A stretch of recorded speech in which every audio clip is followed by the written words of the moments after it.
મોબાઈલના વધતા ઉપયોગથી સરકાર ચિંતિત। રાજ્ય સરકાર ટૂંક સમયમાં ગાઈડલાઈન જાહેર કરશે। સોશિયલ મીડિયા અને સ્માર્ટફોનની અસરોથી બાળકોને નુકસાન, શિક્ષકો વાલીઓ માટે નિયમો જાહેર થશે।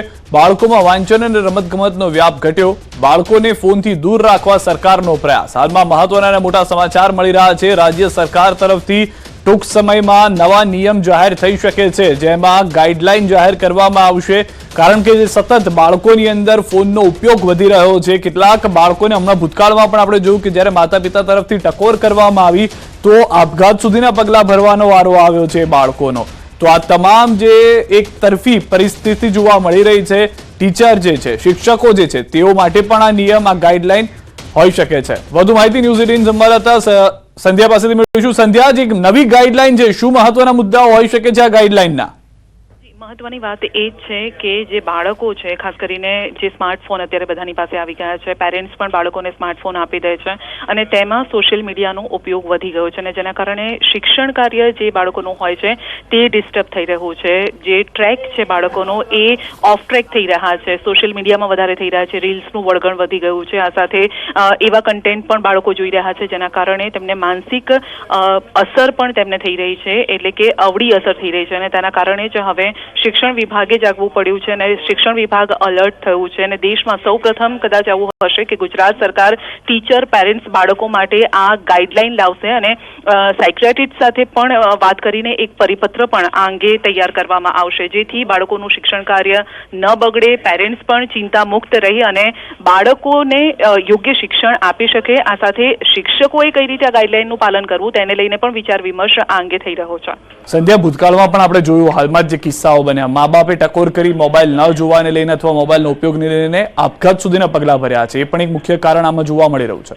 બિલકુલ, અને છેલ્લા દિવસોમાં આપણે રિપોર્ટ પણ બતાવ્યો હતો આપઘાતના કિસ્સા, આ સાથે આંખો જઈ રહી છે। મોટી વાત અહીંયા એ છે કે બ્લાઇન્ડનેસ જે છે તે બાળકોની વધી રહી છે, એટલે આવનારો સમય કદાચ જો આપણે વધારે ફોન ઉપર રહીએ, સોશિયલ મીડિયા પર રહીએ તો માનસિક રીતે તો ડિસ્ટર્બ થઈ જ રહ્યા છે બાળકો, પરંતુ આંખો પણ ગુમાવવાનો વારો આવી શકે છે અને જીવ પણ ગુમાવી રહ્યા છે। એટલે આવા બધા જે કિસ્સા આવ્યા છે જેને લઈને જે શિક્ષણ વિભાગ અલર્ટ બન્યું છે અને અત્યારે તો એવું છે કે સોશિયલ મીડિયાના ઉપયોગથી દર 10માંથી 6 યુવાનોની સ્લીપ પેટર્ન પણ પરેશાન થઈ ગઈ છે, એટલે કે લેટ સુવાનું, નાના બાળકો પણ હવે, કારણ કે મોડા સુવે છે તો પછી બીજા દિવસે તેઓ સ્કૂલ પણ નથી જઈ શકતા, શિક્ષણ કાર્ય તેઓનું ડિસ્ટર્બ થાય છે। એટલે આવા ઘણા બધા સિદ્ધાંત કારણો છે અને જેના કારણે હવે જો શિક્ષણ વિભાગ જ ન જી આભાર સંધ્યા, સમગ્ર માહિતી બદલ। તેને લઈને મોરબી PGVCL એક્શન પ્લાન તૈયાર કર્યો છે। પતંગની દોરીઓ અને લંગર નાખવાના કારણે વીજળીના તારને ભારે નુકસાન થતું હોય છે, તો વીજ કરંટમાં પણ અનેક કેસ સામે આવે છે, ત્યારે કોઈ અનિચ્છનીય ઘટના ન બને તે માટે 200થી વધુ કર્મચારીઓ તૈનાત રહેશે, જેઓ મકર સંક્રાંતિ પર્વ પર સ્પેશિયલ ડ્યુટીમાં ફરજ બજાવશે। મોરબી PGVCL કચેરીએ પતંગ મહોત્સવને ધ્યાનમાં રાખીને જનતાને પણ સાવચેત રહેવા અપીલ કરી છે અને સલાહ આપી છે, સાથે જ કોઈ પણ પ્રકારની ફરિયાદ માટે ટોલ ફ્રી નંબર પણ જાહેર કર્યા છે। દરમિયાન અમે સવારના 6 વાગ્યાથી રાતના 8 વાગ્યા સુધી અમારી 18 ટીમોને તૈનાત કરી છે કે દરેક સાધનો સાથે એ સતત ગામમાં ને બધે ફરતા રહેશે અને ક્યાંય પણ કાંઈ પ્રોબ્લેમ થાય તો તાત્કાલિક સોલ્યુશન થાય। આ ઉપરાંત અમે 200થી વધારે અન્ય સ્ટાફ એના માટે તૈનાત રાખ્યો છે। ચોરીથી ગળું કપાવવાની કે ધાબા પરથી પડી જવાની ઘટનાઓ બને છે, ત્યારે આવી ઘટનાઓને પહોંચી વળવા માટે 108 ઇમરજન્સી સેવા સજ્જ બની છે। તારીખ 14 અને 15 જાન્યુઆરી માટે સ્ટાફ અને દવાના સ્ટોક સહિતની સામગ્રીમાં વધારો કરાયો છે। દર વર્ષે 108ની સેવામાં ઉત્તરાયણના દિવસે ઇમરજન્સી કોલમાં 20% જેટલો વધારો રહે છે, જેને લઈ 108 ઇમરજન્સી સેવા દ્વારા ઉત્તરાયણ પર્વને લઈ એક્શન પ્લાન તૈયાર કરાયો છે। 108 સેવા હોસ્પિટલ સાથે સતત સંપર્કમાં રહેશે અને 108 ઇમરજન્સી મેનેજમેન્ટ સેન્ટરમાં તાલીમબદ્ધ ઓફિસર ડોક્ટરની સેવા સાથે સમગ્ર ગુજરાતમાં અત્યાધુનિક એમ્બ્યુલન્સ ઉપલબ્ધ રહેશે। તારીખ 14 અને 15 જાન્યુઆરીએ 2 બોટ એમ્બ્યુલન્સ અને 800થી વધુ એમ્બ્યુલન્સ, 38 ICU એમ્બ્યુલન્સ તૈનાત રહેશે। દિવસે લગભગ 29% જેટલી વધી અને 4900ની આસપાસ ટોટલ ઇમરજન્સીસ થવા પામશે અને તેવી જ રીતે વાસી ઉત્તરાયણનો જે દિવસ છે તે દિવસે પણ આ કાઇટ ફ્લાઇંગનું પ્રમાણ વધારે હોવાના કારણે લગભગ 20% જેટલો વધારો થઈને 4500 જેટલી ઇમરજન્સીસ ગુજરાતમાં થવા પામશે। બાળકને લાગ્યો છે કરંટ। 13 વર્ષીય બાળકનું કરંટ લાગતા મૃત્યુ થયું છે। હાઈ ટેન્શન લાઇનમાં પતંગની દોરી ફસાતા લાગ્યો છે કરંટ। સુરતની સચિન GIDC વિસ્તારની ઘટના હોવાની જાણકારી। वो मेरा लड़का पतंग उड़ा रहा था और हाई टेंशन में वो तार आती है उसमें पतंग फंस गया। इसके डोरी हाथ में था, वो डोरी के निवर्तक वो पाँव आया, उसका वो शरीर में पूरा ब्लास्ट कर गया।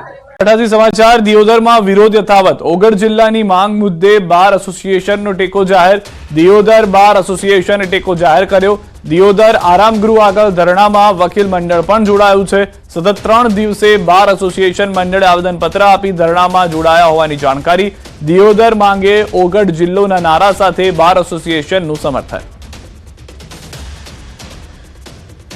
બનાસકાંઠા દિયોદર બાર એસોસિએશને કર્યો છે ટેકો જાહેર ઓગળ જિલ્લાની માંગને લઈને સમગ્ર બાર એસોસિએશન વકીલ મંડળ પહોંચ્યું છે ધરણા સ્થળ પણ દિયોદર આરામ ગૃહ પર ધરણા જોવા મળી રહ્યા છે વકીલ મંડળ પણ જોડાયું છે મહત્વના સમાચાર ગાંધીનગરથી પીટીસી ટેટ 1 પાસ ઉમેદવારોની રેલી ધોરણ 1 થી 5 માં ભરતી વધારવા માટે માંગ 1 થી 5 માં 17,000 જગ્યા ખાલી છે સરકારે માત્ર 5,000 ની ભરતી બહાર પાડી છે 1 થી 5 માં 50% જગ્યા પર ભરતીની માંગ કરવામાં આવી રહી છે કે ધોરણ 1 થી 5 જે પાયાનું શિક્ષણ છે એમાં હાલ આરટીઆઈની માહિતી મુજબ 17,000 જેવી જગ્યા ખાલી છે અને બીજા 1,799 શિક્ષકો 2 મહિના પહેલા જ રિટાયર થયેલા છે એટલે કે ધોરણ 1 થી 5 માં 18,000 કરતાં પણ વધારે જગ્યા ખાલી છે સાગર પટેલના આરોપ પર કાજલ મહેરિયાનું નિવેદન સાગર પટેલના આરોપ હું નકારું છું આ વાત સાબિત કરે તો ગાવાનું છોડવા તૈયાર ઉમિયા માતા અને પાટીદાર વિશે હું બોલી નથી ઉઘાડા પગે ઊંઝા જઈ દીવો ઉપાડવા તૈયાર આગેવાનોની હાજરીમાં સાબિતી આપવા પણ તૈયાર તેવું પણ કાજલે કહ્યું છે હું મારા ઘરેથી ચપ્પલ વિના ચાલતી ઉમિયામાએ જઈ અને ઉમિયા માતાજીના દીવો ઉપાડી દીવા પર હાથ મૂકી મારા ભાઈને વિનંતી કરું છું કે જે સમયે અને જે તારીખ આપું એ દિવસે ઉમિયા માતાજીના મંદિર પાટીદાર સમાજના આગેવાનોની હાજરીમાં પાટીદાર સમાજ જે પણ કહેશે એ માટે હું સાબિતી આપવા માટે તૈયાર છું અને તૈયાર જ રહીશ બે ગુજરાતી કલાકારોનો કકળાટ કાજલ મહેરિયા અને સાગર પટેલ આમને સામને કાજલ મહેરિયાએ પાટીદારના કુલદેવનું અપમાન કર્યાનો આરોપ કાજલ મહેરિયા પર સાગર પટેલના ગંભીર આરોપ માં ઉમિયા માટે અપશબ્દો બોલ્યા મહેરિયાએ તેવું કહ્યું છે સાગર પટેલે તો દ્વારકાના કાર્યક્રમમાં અપશબ્દો બોલ્યા હોવાનો સાગર પટેલનો દાવો છે આખા પાટીદારોનો સવાલ હોવાની પણ વાત સાગર પટેલે કરી છે મને અને માતાજીને અપશબ્દો બોલ્યાની વાત પણ સાગર તરફથી દાવા સાથે કહેવામાં આવી છે કાજલ મહેરિયાને સ્ટેજ પર ન ચડવા દેતા તેવી પણ અપીલ કરી છે મારી માતાજી વિશે મારી ઉમિયામાં વિશે ખોટું બોલી મને એવું બોલ્યા કે હું આ વિડીયોના માધ્યમથી નહીં બોલી શકું મિત્રો મારા ભાઈઓ મારા સમાજને હું વિનંતી કરું છું કે આ બેન પહેલા પણ એકવાર માતાજીને ગાળો દીધેલી છે આ બેનને પણ એમનું અંગત મેટર હશે એમાં આપણે પડવા નહીં માગતા પણ આજે માં જગદંબા ઉમિયાનો સવાલ છે આખા આવા બેન કે જે આપણા સમાજનો ઉમિયા માતાજીના ભગતને આવું જો કોનમાં બોલી જતા હોય તો તમે તમારા ગામમાં એમને પ્રોગ્રામ કદી ન કરવા દેતા તમારા ગામમાં ન આવવા દેતા અને લખાયેલો હોય તોય કેન્સલ કરજો મારો સમાજ મારો પાટીદાર સમાજ મારા ઉત્તર ગુજરાતનો મારા સૌરાષ્ટ્રનો આખો પાટીદાર સમાજ મારા લેવા કડવા પટેલ બધા ભાઈઓ ભેગા થઈને અને આ બેનને કોઈ દર સ્ટેજ ઉપર ન ચડવા દેતા પોલીસે આંતરરાજ્ય ઘરફોડ ચોરી કરતા 2 આરોપીઓને ઝડપી પાડ્યા છે જરાંડુથી જાલોદ જતા રસ્તા પરથી પોલીસે 2 આરોપીઓને દબોચી લીધા છે પેટ્રોલિંગ દરમિયાન મળેલ બાતમીના આધારે પોલીસે 2 આરોપીને ઝડપી પાડ્યા ડાંગ જિલ્લાના 3 અને મહારાષ્ટ્રના 1 ગુનામાં સંકળાયેલા હોવાની માહિતી પોલીસના હાથે લાગી છે પોલીસે કુલ 1,33,500નો મુદ્દામાલ જપ્ત કર્યો છે જેમાં 1 મોટરસાયકલ પણ છે પૂછપરછ દરમિયાન ગલ્લા તલ્લા કરતા હોય જેથી શંકાસ્પદ લાગતા વધુ પૂછપરછ કરતા આ ઈસમોએ અગાઉ ડાંગ જિલ્લામાં તેમજ મહારાષ્ટ્રમાં પણ ચોરીઓ કરેલાનું જણાવેલું જેથી તેઓ પાસેથી મળી આવેલ મુદ્દામાલ બાબતે કાયદેસર કાર્યવાહી કરવામાં આવેલી છે કારમાંથી ચોરી કરતી આંતરરાજ્ય તિરચી ગેંગ ઝડપાઈ છે ચોરીના અનેક ગુનાઓમાં સંકળાયેલી ગેંગને પકડવામાં ક્રાઇમ બ્રાન્ચને મોટી સફળતા મળી છે પોલીસે બાતમીના આધારે આજવા રોડ પરથી 12 આરોપીઓની ધરપકડ કરી 10 લાખનો મુદ્દામાલ જપ્ત કર્યો આ તમામ આરોપીઓ ચોરી માટે પંકાયેલા તમિલનાડુના રામજીનગરના ગામના છે આરોપી જગન બાલા સુબ્રમણ્યમ સેવરે આ ગેંગનો લીડર હોવાનું સામે આવ્યું છે ગિલોલથી કારના કાચ તોડી ચોરી કરવાની આરોપીઓની મોડસ ઓપરેન્ડી હતી કારમાંથી લેપટોપ, આઈફોન, ટેબ્લેટ્સ, રોકડ, દાગીના સહિતના ચીજવસ્તુઓની ચોરી કરતા આરોપીઓએ વાપી, અમદાવાદ, જામનગર, અમદાવાદમાં ગુનાખોરી આચરી હોવાનું સામે આવ્યું છે. મહારાષ્ટ્ર, ગોવા, શિરડી, પુણે, નાસિક સહિત અનેક રાજ્યોમાં ચોરી કરી હતી. આરોપીઓમાં ટેકનિકલ જાણકાર અને ઉચ્ચ શિક્ષણ ધરાવતા લોકો પણ સામેલ છે, જેને ટેકનિકલ સ્પેર પાર્ટ્સ અલગ કરવા, IMA ચેન્જ કરવામાં એક્સપર્ટ છે. પોલીસ પૂછપરછ દરમિયાન આરોપીઓના અન્ય ગુનાઓનો પણ ખુલાસા થઈ શકે છે. કેટલાક આરોપીઓ તો 2 થી 3 પેઢીઓથી ચોરીની ગુનાખોરીની પ્રવૃત્તિઓ આચરતા હોવાનું પણ જાણવા મળ્યું છે. ની હકીકત એવી છે કે તમિલનાડુના તિરુચિરાપલ્લી એટલે કે ત્રિચીના રામજીનગર કે ખૂબ જ ઇનફેમસ એરિયા છે કે જ્યાં આ પ્રકારના કારની કેબિનમાંથી કારમાં કાચ તોડીને અને ધ્યાન ચૂકવીને ચોરી કરતી ગેંગ સક્રિય છે એવી બાતમી મળેલ અને એના માણસો અહીંયા આવીને રહેલા છે અને ચેક કરતા એમની પાસેથી અલગ અલગ લેપટોપ, આઈફોન, ટેબ્લેટ્સ તમામ વસ્તુઓ મળી આવેલ છે. મહેસાણાના ઊંઝા પાસે થયેલી લૂંટ મામલે પોલીસે 2 લૂંટારુઓની ધરપકડ કરી. સિદ્ધપુરના દેથળી 4 રસ્તાથી 2 ઇસમોએ મુસાફરોના સ્વાંગમાં કાર ભાડે કરી હતી. અમૂઢ ગામ પાસે કાર ચાલક પર તીક્ષ્ણ હથિયારથી હુમલો કરી કાર તેમજ મોબાઈલની લૂંટ કરી ફરાર થઈ ગયા હતા.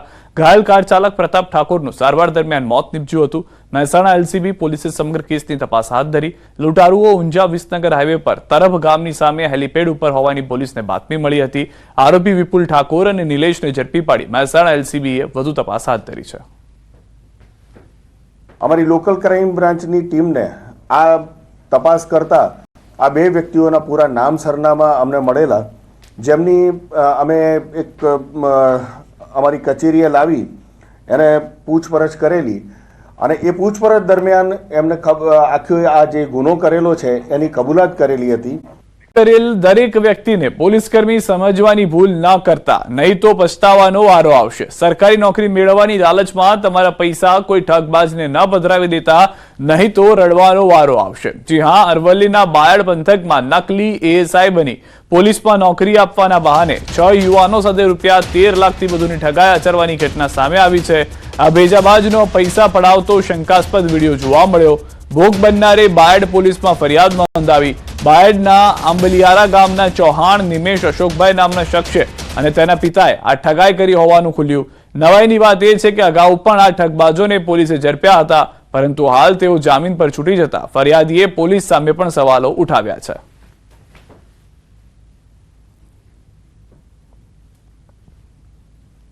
એસઆઈની વર્દીમાં હતો અને તેમજ એની એકેડમીની વાત કરેલી. વિવેકાનંદ એકેડમીનો અમારી ચાલે છે, તેમજ તમારે એડમિશન લેવું હોય તો થઈ જશે. તેમજ રહેવાની સગવડ, રહેવાની જમવાની સગવડ તેમજ લેખિતની પરીક્ષા તમામની તૈયારી થઈ જશે અને નોકરી ન લાગે ત્યાં સુધી 5 લાખ ભરવાનું રહેશે, જેમાં એડમિશન ફી 1 લાખ માંગેલી.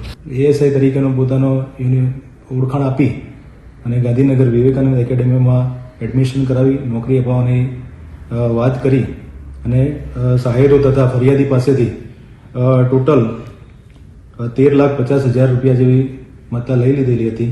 જે બાબતે ફરિયાદીએ બાયડ પોલીસને ફરિયાદ આપતા આરોપીની ધરપકડ કરેલી. બંને આરોપીની ધરપકડ કરી. સાવલીમાં ખનીજ માફિયા ઉપર તવાઈ બોલાવવામાં આવી છે. 24 કલાકમાં શિનોર બાદ સાવલીમાં કાર્યવાહી. જાલમપુરની મહીસાગર નદીમાં ખનન પર તવાઈ. ખાણ ખનીજ વિભાગે બોલાવ્યો સપાટો. ટ્રેક્ટર, ડમ્પર, JCB સહિતના સાધનો જપ્ત કરાયા.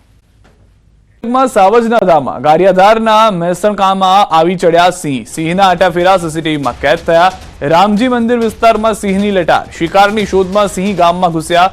વિડીયો સોશિયલ મીડિયામાં વાયરલ થયો છે.